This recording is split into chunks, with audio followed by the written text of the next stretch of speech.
Les aventures de Moustache Maloré, tome 1, l'esprit de famille. Une histoire originale, écrite et mise en voix par Mademoiselle M. Ferme les yeux. Imagine que tu es sur une belle plage de sable fin. Écoute. Tu entends le bruit des vagues qui viennent et qui repartent? Chut. Chut. Est-ce que tu sens le soleil chaud sur ta peau? C'est une chaleur très douce. Respire l'air marin. Il sent bon le sel, n'est-ce pas? Laisse-toi bercer par le bruit des vagues. Je te souhaite une très bonne écoute.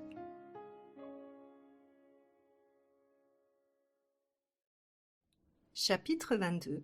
Un aimable voisinage.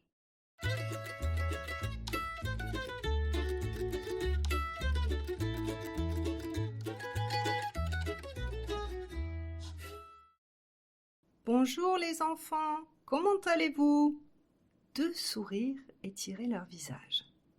Ça va bien, merci, répondirent Sam et Caroline poliment. Papa et maman ne sont pas là? Non, ils sont partis hier pour le travail. Ils ne reviendront qu'en fin de semaine. En attendant, c'est mamie qui nous garde. Samuel jeta un coup d'œil en direction du salon. Bon, elle n'est pas au meilleur de sa forme, elle vient de se fouler la cheville. Oui, c'est ce que nous avons cru comprendre, en effet, la pauvre. Nous achetions notre baguette de pain chez monsieur Michelon, expliquèrent-ils, quand nous avons appris ce qui s'était passé. Madame Frenel s'est empressée de tout nous raconter. Elle avait croisé madame Galvado, qui avait croisé madame Justin, qui avait vu la voiture du médecin devant chez vous. Les nouvelles circulent vite à Belleville, pensai-je. Madame Justin était la commère du quartier. Elle habitait le trottoir d'en face, sur la gauche, au numéro 22. Une petite dame osseuse, à l'œil affûté comme un rasoir. Rien ne lui échappait. Lorsque monsieur le maire avait divorcé, c'était elle qui avait répandu la nouvelle. Il trompait sa femme depuis plusieurs mois avec mademoiselle Frange, la coiffeuse du village. Cette rumeur d'infidélité avait même failli lui coûter sa réélection. Madame Justin s'en fichait.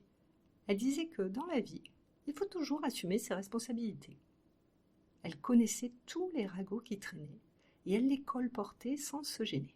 Monsieur et madame Marchal, que la curiosité rapprochait, la fréquentaient régulièrement. Ils étaient ainsi assurés d'être au courant d'à peu près tout ce qui se passait dans le quartier. La pauvre dame, quel accident affreux! Comment se porte-t-elle?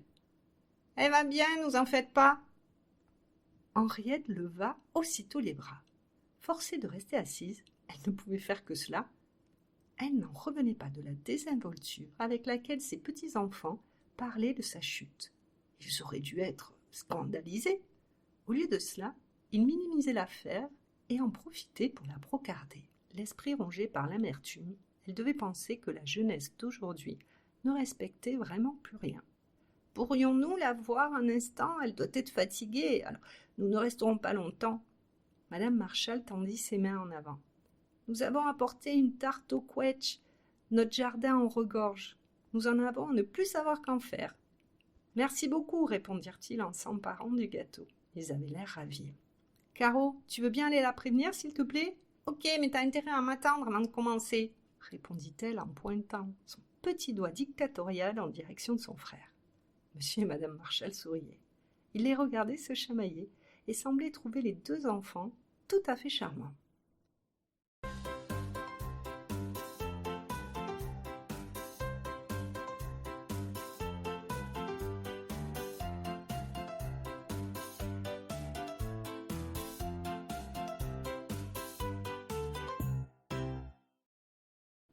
Mamie, il y a monsieur et madame Marchal là, l'informa-t-elle d'une voix expéditive.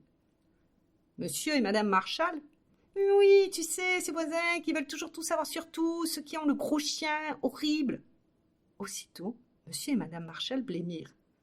Enfin, Caroline, fais attention à ce que tu dis, lui ordonna Henriette en chuchotant, gênée. Puis, levant plus fort la voix à l'adresse du couple, elle enchaîna. Entrez donc, je vous en prie. Monsieur et madame Marchal, quelque peu déstabilisés, hésitaient. Henriette poursuivit, l'air désolé. « Veuillez excuser ma petite fille, dit-elle en adressant de gros yeux à Caroline qui rejoignait son frère dans la cuisine. Ces enfants ont reçu une éducation pour le moins libérale, dirons-nous, souffla-t-elle à regret en tournant le regard vers eux. N'y prenez pas garde, vous êtes les bienvenus. Je vous remercie sincèrement pour votre sollicitude. C'est très aimable à vous de venir prendre de mes nouvelles, s'exclama-t-elle, levant à nouveau la voix en direction des deux gloutons qui s'empiffraient déjà et que la pique n'atteignit pas.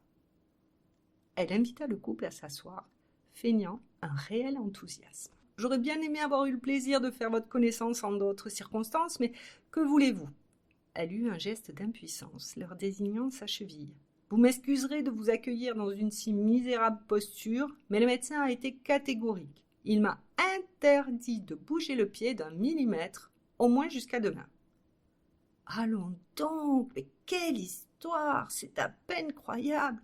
Nous ne voulions pas vous déranger, » répondit M. Marchal en s'asseyant bien confortablement. « Nous passions à tout hasard, voir si nous pouvions aider. Nous avons également apporté une tarte. Les enfants s'en sont emparés comme si quelqu'un allait la leur voler. J'espère qu'ils vous en laisseront une part, lança-t-elle en riant. Rien n'est moins sûr, répondit Henriette, sceptique. En tout cas, voilà une délicate attention. Je vous remercie. J'espère qu'ils en ont fait de même, dit-elle en appuyant plus fort la voix pour qu'elle parvienne jusqu'aux oreilles des deux goinfres. Merci, elle est super bonne. Visiblement, ils se régalaient. Monsieur et madame Marchal échangèrent un regard satisfait. Henriette, de son côté, était dépitée. Ne pouvaient-ils pas finir d'avaler leur bouchée avant de parler? Monsieur Marchal reprit. Nous voulions juste vous assurer de notre présence en cas de besoin, déclara-t-il d'un air soudain plus formel. Les enfants nous ont dit que vous étiez seul avec eux à la maison, alors, avec ce pied en berne. Il avait l'air sincèrement inquiet pour elle. C'est gentil, répondit-elle, touchée. Mais ne vous inquiétez pas, tout ira bien. Ce n'est pas aussi grave que ça en a l'air, j'en ai vu d'autres, s'exclama-t-elle. Madame Marchal adopta un ton mielleux et répondit « En tout cas, sachez que nous sommes là. » Elle avait dit cela, la tête penchée, les yeux légèrement plissés, avec une insistance un peu trop marquée. Henriette s'étonna de cette générosité maintes fois répétée. Je n'hésiterai pas, mais je doute que cela s'avère nécessaire. Leur extrême prévenance commençait un peu à l'agacer. Elle les fixa en souriant, sans relancer la discussion pour autant, priant pour qu'ils comprennent son besoin subit de retrouver un peu de tranquillité. « Bien, nous ne vous dérangeons pas plus longtemps, » poursuivit M. Marchal d'un air détaché. Henriette parut soulagée, tandis que ce dernier glissait un bref regard circulaire dans la pièce avant de taper les paumes de ses mains sur ses genoux d'un geste décidé. « Je suis désolée de ne pouvoir vous raccompagner moi-même, » s'excusa Henriette. « Les enfants, » commença-t-elle sa phrase à haute voix. Elle n'eut pas le temps de la terminer. « Ne les dérangez pas, » la coupa aussitôt madame Marchal. « Ce n'est pas la peine, nous connaissons le chemin. » Puis, comme s'ils s'étaient assis sur le même ressort, le couple se leva au même moment. « Nous repasserons demain, » déclara soudain madame Marchal.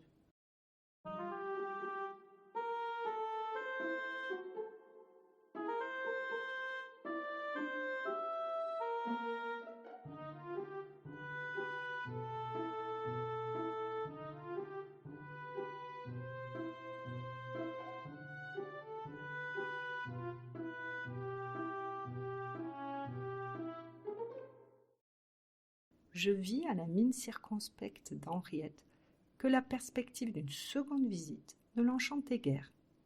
J'espère que d'ici là vous vous porterez mieux. Henriette s'apprêtait à décliner l'offre de sa voisine lorsque l'homme et la femme tournèrent les talons en lui coupant l'herbe sous le pied. « C'est entendu alors. Nous vous disons à demain. Au revoir les enfants » lancèrent-ils gaiement en rejoignant la porte d'entrée.